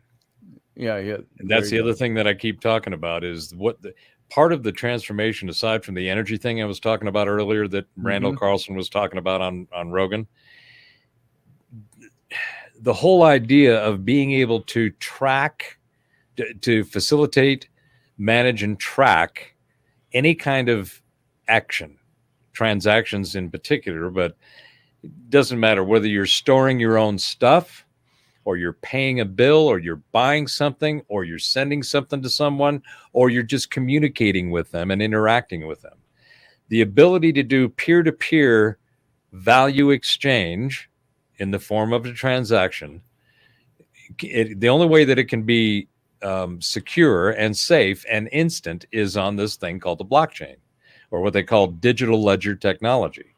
And for those of us who go back enough to the original PCs, Lotus 123, Symphony, the original spreadsheet stuff, before we had Excel and Google, whatever they've got now. Sure. But the point is, that's what a blockchain is. It's a register. It's a ledger with a registration of each token. So what'll happen is everything will become tokenized. That's the term they'll use for the way these systems are set up. And whether it's an exchange of communication, an exchange of value, a transaction, and anything in between, whatever you can think of, taking pictures and movies, storing them, all of that will have a token attached to it. So you'll be able to have 5 terabyte drive. Well, it's going to be cloud-based, but you're going to want to have your own local storage and backup, but as you would with anything like this. But my point is that what that enables is the way that we originally did transactions long before there were civilizations and currencies and coinage. Mm-hmm. And that was what we call barter, right? The barter was the way in which transactions of value between individuals would occur. I got chickens, you got pigs. We figure out it. We agree on a number. We make the swap. We're done. Nobody else is involved. There's no recording or record of it other than between the two people that just did it. Yep. Okay.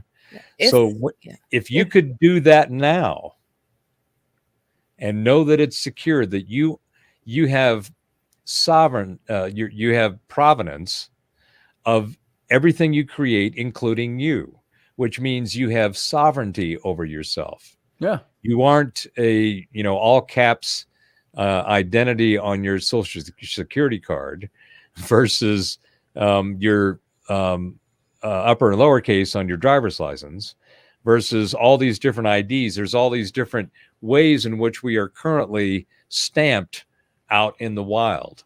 Sure. Right? So because all of that is disjointed, it's all separate. It's all done for different reasons by different entities and different people that are based on systems that are old. They just don't work anymore. They're not able to. It's like that Pfizer woman said at the EU when the Dutch politician asked them about what was the testing done on the vaccine. And she chuckled and said, we couldn't test. What testing? We had to move at the speed of sound. Well, the speed of sound actually is a thing, and it's important. The context that was used is completely wrong, but very revealing. But the speed of transactions, of things being able to happen, that's why we have the tech we're doing what we're doing now. The technology to instantly interact technology and energy is coming into a new system, a new grid, a new set of deployment and capability and access. All of that's going to be on this blockchain. Everything will be tokenized. We will all have a token of us. Right? There it is. And Sarah, you were going to bring something up. Yeah. So, I mean, if they were going to implement a blockchain type of thing, I would imagine that it would have to be linked to something that we currently have. So it's either going to be the IRS or the Social Security system. Every citizen has a Social Security number or has to file taxes. I mean, or depending on their level of income or whatnot. If the government's going to implement something like that. So I mean, I get what he's saying, that you pretty much cutting out the middleman. Like you wouldn't have to worry about Dominion voting machines or whatever voting machines exactly using the state. But with the way our country currently is, emotionally, illogically, as you would say, or emotionally, that they are not ready for it. Because even if we said, okay, I voted, people don't trust the government. Not since the 50s, even before that. So they once said, oh, okay, I gave my vote. They're going to do whatever they want to do, or whoever shadow cabal or whoever's in charge is going to make fudge the numbers into their favor. I mean, that won't solve the problem either. A lot of people don't want to, at least in the South, I know that they don't want to be tagged by the government. They're very anti-government, and they don't want to be. Some people don't even keep a bank account. They they hide their monies in cash blocks in mayonnaise jars buried in the backyard, and said So I mean, for the blockchain to work, there has to be at least a modicum of respect and trust that whatever is going to be done, that each side is going to do their job. So. Well, it's interesting that you use that word, because trust, because the whole concept and the architecture that it's built on is, they call it trustless, meaning you don't have to trust it. And the reason you don't have to trust it is because all of those individual records, entries in the ledger that I was talking about, that'll be tokens, right, are on millions of servers. So, and what happens, and this is what the whole mining concept is that once a transaction is done on the blockchain, then that ID and that record is established. That immediately is replicated and done on hundreds of thousands, if not millions, of other servers. So there's an immediate record that all computers agree with. No, but I mean, they all have to recompile the data and forget a final number. No, How are that's you not. going to know who won if you don't compile the number? Well, there's no compilation required because all it's doing is a record search. All it's doing is saying, here's a record of this. And everybody agrees that that is the record of that. Now another transaction or another record is established, regardless of what. It doesn't have to be a transaction to be an event. It can be whatever the hell you want. Because once all those things are identified as a token, as an event, then they go on the ledger. So there's no way it can be hacked, because every touch or move of that ID. So, for example, when you get an ID on the blockchain, that is your idea. You are validated. Okay. There's nobody else that can copy you. They can't parody you. They can't do anything because you own that key. So there's a 24-word phrase typically on most of these. And you're the only one that knows the phrase. So you're the only one that can access and validate that ID. Unless I've written it down, because he's like, who can remember it? There's a lot of Bitcoin that's been lost because people didn't do that properly. Right. But back to your point, your concern about the government. I think that what's going to happen is the freedom that this technology, both in the energy that Carlson's talking about and the technology architecture that I'm talking about with this blockchain, tokenized, even, and crypto wouldn't exist without the blockchain, by the way. So that is an offshoot of that record keeping technology. But I think what's going to happen, and this is what I went on about when we talked last week about the results of the Musk Twitter acquisition, and what I think Musk is going to do, and I think this is where this could possibly develop. It'll be interesting to watch. So I'm kind of making a prediction to see if I'm reading the current data correctly. And that is that, and he's already announced it within a week after we had talked about this, but he's now put in a pay platform. It's not just for your $8 blue check. It's the beginning of the commerce system. And it will have, Twitter will transform and become, I think, the twit face of that meme that's been going around for a while. Sure. So he's already talking about you can do 40-minute videos. So the YouTube is just, all of that is going to change. The community side of it, of Twitter, is going to take over what Facebook has been doing in the community side of it. And if you haven't paid any attention to Facebook, old Zuck's lost his shit the last month or so, right? Oh, yeah. And it's funny that, Musk went in and said, 3,700 of you are all out, and they're all like whining and the great memes but just crazy shit. And there's a meme that's got Musk saying, I just laid off 3,700 people, and Zuck standing next to him, he says, hold my beer, because he just laid off 11,000. That's right. Right. So I think what's going to happen is Musk is going to make a hard run, whether he uses the current infrastructure or creates something completely new off of it. But it will be a conglomeration of the community, the town square, in the form of what he's talking about with Twitter. He'll add the video component, which will compete with YouTube and Rumble and all the other platforms that have sprung up. And then he'll add the community side of it, of Facebook. And you'll have a real square. Shop. Yeah, a one-stop. Right? And he'll use blockchain as the technology to do that. And that's where this whole idea of, instead of getting a blue check, Twitter may be the first place where you get your sovereign identity. You get your blockchain ID, and you are then, because you own that, you are now that official identity. Well, now, Chuck Thurston in the chat room says, I know a thing or two about security and government capability. Your point, Professor Bauer, is absolutely false. Would love to hear the opposite argument. Get Chuck in here.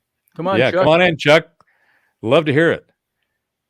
Me too. I've done a lot of mil-spec software development for the Defense Department over the years, and I understand a lot of what has gone on there. But I think there's a whole nother level of what they really have that is not the subject for this conversation.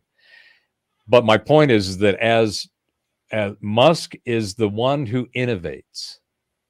He doesn't invent anything. He innovates. He takes something that's already there and figures out a different way to do it and make it even better. Are you talking, Chuck, by the way, when you say all you have to do is pay for what was free? Are you talking He's talking about Twitter, because they're charging Twitter? $8 a month. Yeah. New ownership. No. I used to get all my music. I used to download music, and I paid for it. Twitter is still free for it again to use for now, but to get the blue check, they're charging. Yeah, that's the first step of what I'm talking about. Yeah. So I mean, if you stop paying that $8 a month, what's going to happen? You don't get the verified thing anymore. You don't have the blue check, but you can still get on Twitter. I don't have a blue check. I mean, for now, and I've been all over that thing for the last couple of weeks having fun. Becoming a sovereign entity, then you're going to be stuck. Also, the people I see arguing the $8, guys, I saw a big thing on Stephen King. Yeah, I saw that. Stephen King. Let's see, you're worth tens, if not hundreds of millions of dollars, and $8 is a problem for you. You know what I found the most hilarious about that? When Musk first put that out, it was at $20. Remember that? Yep. Before the 8, it was 20, and that's what that tweet by King was all about. $20. So in that same thread, he said, "How about 8?" Oh, there you go. Musk dropped it down to 8 in a conversation on Twitter. Yeah, so I was talking with a couple of people, and they're going, "Think of all the money Musk lost." And I said, "I think you're missing totally what just happened here. It probably only cost Musk $2. He went ahead and threw out there 10x to see what the reaction was going to be, and he dropped it down to 8. He's still making 4x of what it probably costs him. And people, it blows me away the kind of thinking and comments that people make when they have no concept of business or how systems and processes work, and particularly when you look at somebody like Musk. I was talking to these Aussies the other night, and we were postulating that, about aliens and about other species and stuff. And I said, "Well, what about Musk? Do you think he might be a hybrid?" He's kind of Tesla-esque in the way he goes and does things, right? And there was a lot of, I think so. You might be right, mate. And people, just like Trump, people liked him until he didn't like Trump once he started running for office. Didn't like. Now Elon Musk is not to be liked because he's all for free speech on Twitter.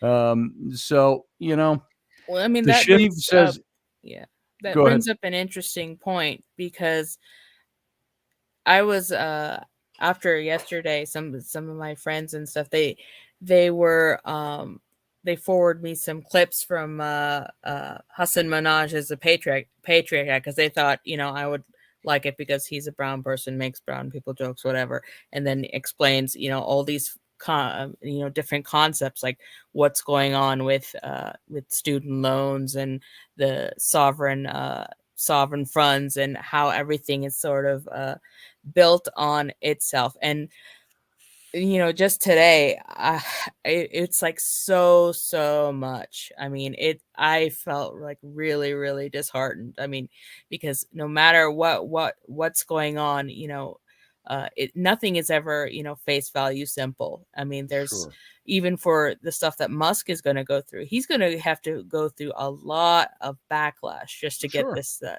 stuff done. If he's wanting to do, because even somebody always wants to criticize, and it's usually the criticism comes from a political point of view. You plugged him into a political. Well, I mean, category, it's threats to power. So, even with this things considered, we were talking earlier about free energy. That doesn't just affect the energy world. As far, there's other different systems, other different groups or whatnot that are built on the way things are. And when that gets threatened, somewhere down the line, there's going to be actions going to be taken. Yeah. It depends on. It's like you're introducing a new a new bacteria, and the T cells in the body are fighting against it, just trying to maintain what the current state of, it's not balanced, but the current homeostasis of what our world is right now, because we live in a world where certain the few have power over many. So, and they're going to do whatever it takes to maintain that power, whether it's through through finances, or manipulating emotional states, or doing stuff on a global scale. Well, and that's the reason I keep harping on about this, because what's about to happen is going to free all of that. So there's going to be a lot of angst, because those that own the infrastructure, that have owned the system, and whether it's financial or construction, everything, the people that have owned that are not going to be owning that any longer, because their system is going to be replaced by this open market capability. So I was saying earlier, there's some key things that we're going to see ahead in terms that are going to make all of this happen. One is decentralization, which means you take whatever the centralized thing of whatever it is that you're using, and you decentralize it. You take it apart. You don't have a centralized thing. The second thing is distributed, so that when you decentralize something, you distribute it, and you let it be out there in the wild and do its thing. Well, the people that, just to your point, the people that are in charge of that and have been and built all of that aren't going to like that. But the technology is coming to enable that decentralization and distribution. The other thing is open source. Open source is the transparency. It's the truth frequency. When you have something that's open source, which is what blockchain is, it's all open source. And the cryptos, and all of the tokens are all open source. You can go look at the code. Okay. Especially if you know what you're reading, the language, and which I don't. So all of this is foreign language to me anyway. Well, and we don't need to. There's a gazillion geek heads out there that are doing everybody else will understand it. But even if everything is open source, there's no concept of another country like China or any other country, taking what Musk has built in a platform and copying it, doing that in China, making their own thing. That's what open source would enable anybody to do. Right. So Russian, Chinese, doesn't matter. You wouldn't you have to have not exactly market dominance, but have everybody on one thing versus having China's version, or Russia's version, or South America's version, or because what this will do, it will create what's called self-organized collectives, okay, or self-organizing collectives, or self-organizing communities. Because the freedom of communication and the exchange of transactions and value is done on a peer-to-peer, then there aren't any institutions that are required to do anything. For anything that requires any kind of legalities, or like insurance type things would probably be an example, they have what's called smart contracts. Those smart contracts define the relationship between the individuals and what they have agreed to legally. And that's all open source. Okay. So the entire system that we have today, where we've got all these different institutions and infrastructure and architecture to manage our daily lives. How do we get gas? How do we make phone calls? How does the lights come to the house? All of that stuff is going to be freed through this technology of blockchain and through the free energy. Well, you can't compete with free, especially if it does all those things.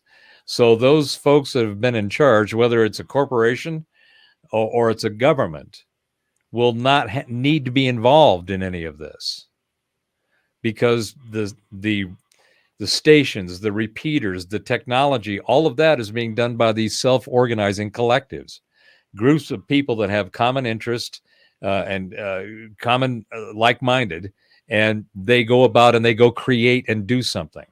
And they create a group of people, individuals, doesn't matter any of your stuff. The only thing that matters is that you are tokenized, that you have your ID key that you are responsible for. Chuck that said key your allow you open to go source everywhere. code won't work if there's no infrastructure to use it. Right. Is that correct? Can anybody say Starlink? There it is. I can say that.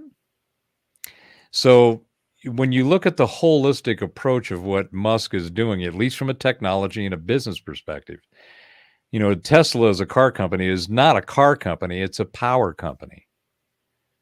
And the cars are just the first expression of the use of the power things that batteries and so forth and systems that he has built. His whole SpaceX. I mean, he just nailed the 48th straight landing of these rockets that take off and then land themselves. Yeah. I mean, help me out here. This is brilliant. He's got the Boring Company, which does all of the underground tunneling, which is amazing. He's got Starlink, which is basically global communications with only his device that you need to connect to. Doesn't matter where you are. They just announced the mobile version of it where you can now just... That's cool. That's cool. Right? Chuck says Starlink is a relay, not a source. What's that? He says Starlink is a relay, not a source. That's correct. The source is whatever the relay is connecting to, right? Mm-hmm. But it's the bridge or the access point to the data and whatever it is that you want to do that's out on the web, that's out on the digital field. Because what we know is the internet today is not going to be what we're going to see. All the www stuff, the HTTPS, and all these HTML and Web3 and all of that stuff is going to change when this architecture goes into place. It will. And it's going to be glorious. And Chuck, you should just call in. You keep posting statements and I keep relaying your statements. You've got a lot of statements that are contrary to what's being talked about. I'm okay with that, but yeah, jump in. Come in and talk. Join the conversation. He says something I put up a while back. He said Musk is going to be swamped in wrongful termination lawsuits. Oh, yeah. I don't know about that. I think for a guy to come in and do what he did, do you think he didn't think about that ahead of time? Oh, oops, wrongful termination. It all depends on why he terminated people. Why did he let them go? If he called it downsizing, is that wrongful termination? Well, Chuck's statement is just indicative of he's never worked in a company and had responsibility for employees. I mean, if he has, I've been in the private and public. In fact, I took a company public, did an IPO back in 95 when it was the right time to do all that stuff. When you are a private company, you can decide what the hell it is you want to do. And for any kind of the challenge that these guys have, you should, and I highly recommend Robert Barnes. If you guys don't know who he is, it's Viva Frey and Robert Barnes. These two guys, especially Robert, he is a legal giant. He goes through and he breaks down all this stuff, and he's got everything. And he's a big time lawyer. He's doing a lot of the cases on the vax lawsuits that are going on. But the point is that when he just took over, he didn't, you notice he let the executives go the same day, right? The CEO and everybody, the CFO, he's slowly hiring back the people that he needs out of. So when you're a private company, you have the ability to fire with cause, and it's immediate. You are walked out. Okay, that's a part of the legal corporation rules especially if you're private. Okay, so he already knew that there was data that just was going to fry him. He didn't want anything to do with anything other than a very clean transition, and then so he used his legal right. The rest of the people that he fired, he gave them severance. He's got plenty of, I'm sure. There's no doubt in my mind that this entire process, this was all planned. He knew exactly what he was going to do in the first 6 months. Oh, sure. Oh, yeah, he would have to. I mean, at that right? point, yeah. And so he knew what his rights were, what the legal ramifications were. And talk about a guy who doesn't have any trouble sticking his stuff in the pool and swinging it about. I mean, he's Trumpian in that respect, and he's funny. He's funnier than Trump. He's funny as hell. I mean, he does some just the kind of character things you go, that guy's got something else going on that most people don't. Yeah. Well, you know what? This is it. This is the end of the show for tonight. Chuck, I would love to have you come on, and now I asked you to come on, and now we're at the end of the show. Another night we'll do this. We'll talk about this stuff. Don't be afraid anybody to call in, or it's fun. It's actually fun to sit on here and ask Sarah, ask Uncle Dave, ask Professor Bauer, ask Niall, some of our regular callers. And it's all a great way to communicate with each other. So I'm going to let you two don't bite go. Much. Oh, Sarah, what was that? What was that? I said we don't bite much. Maybe Don't Professor bite Bauer much. does, but Sarah nibbles. Professor Bauer bites. No, I just hard. I might have been doing a little bit of biting last night. I had to get that off my chest. Oh, that was okay. I that's rare form for you, and I rather enjoyed it. So, well, Sarah, you have a good night. I'll talk to you tomorrow, I'm sure. okay, thanks, guys. See you later. Good night, Sarah. And you too, Professor Bauer. And we'll see you probably tomorrow night. You have a good Thank evening. you, sir. Over there in Colorado. Yeah, down in New Mexico. So you're in New Mexico now. Yeah, I'm down in around the Four Corners. All right.